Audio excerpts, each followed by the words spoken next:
പുളിയാമ്പള്ളി നമ്പൂരിച്ചൻ്റെ ഭക്തർക്കെല്ലാവർക്കും നമസ്കാരം. ഞാൻ പ്രമോദ് സുബ്രഹ്മണ്യൻ, ഔട്ടത്തൂർ പുളിയാമ്പള്ളി നമ്പൂരിച്ചങ്കാവിലെ പൂജാ മന്ത്രവാദ കർമ്മി. കുറച്ച് നാളുകളായി എൻ്റെ മനസ്സിൽ, അല്ലെങ്കിൽ കുറച്ച് കാലങ്ങളായി ഇവിടെ ഉണ്ടായിരുന്നൊരു സംശയം, ഈ അടുത്ത ദിവസങ്ങളിലായി പ്രകൃതി തന്നെ ഒരു ലക്ഷണം കാണിച്ചു തന്നു, അതിനൊരു പരിഹാരം നിർദ്ദേശിച്ചു തന്നു, അല്ലെങ്കിൽ ഇതാണ് ശരി എന്ന് കാണിച്ചു തന്ന ഒരു അനുഭവമാണ്.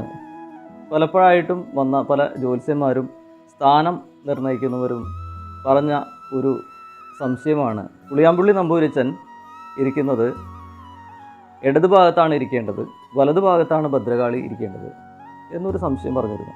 ഇവിടെ ഇരിക്കുന്നത് പുളിയാമ്പള്ളി നമ്പൂരിച്ചൻ വലതു ഭാഗത്തും ഭദ്രകാളി ഇടതു ഭാഗത്തുമാണ്.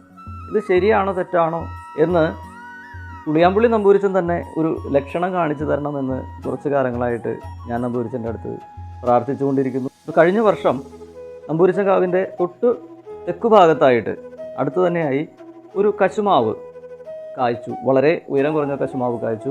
അതിൽ ഒരു ഉണ്ടായത് മഞ്ഞ കശുമാങ്ങയാണ്, മഞ്ഞ നിറത്തിലുള്ള. അപ്പോൾ ഇവിടെ പുളിയാമ്പള്ളി നമ്പൂരിച്ചന് മഞ്ഞപ്പട്ടാണ് ചാർത്താറുള്ളത്. മഞ്ഞ കശുമാങ്ങ അവിടെ ഉണ്ടായി. അത് നമ്പൂരിച്ചൻ്റെ സാന്നിധ്യം തെളിയിച്ചു തന്നതാണ്. ഇനി അതിൻ്റെ തെക്കു ഭാഗത്തായി ഇപ്പോൾ ഈ അടുത്ത്, അതായത് ഈ കഴിഞ്ഞ മാസം അല്ലെങ്കിൽ 2-3 മാസം മുൻപ് ഒരു ചെറിയ മറ്റൊരു കശുമാവ് കായ്ച്ചു. അതിലുണ്ടായ ഫലം, കശുമാങ്ങ ഉണ്ടായത് ചുവപ്പ് നിറത്തിലുള്ളതാണ്.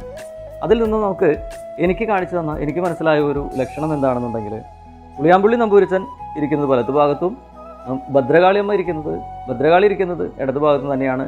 യഥാർത്ഥത്തിൽ ഇപ്പോൾ ഇരിക്കുന്ന സ്ഥാനം കൃത്യമാണ് എന്നുള്ളത് ലക്ഷണം കാണിച്ചു തന്നു, പ്രകൃതി കാണിച്ചു തന്ന ഒരു അനുഭവം.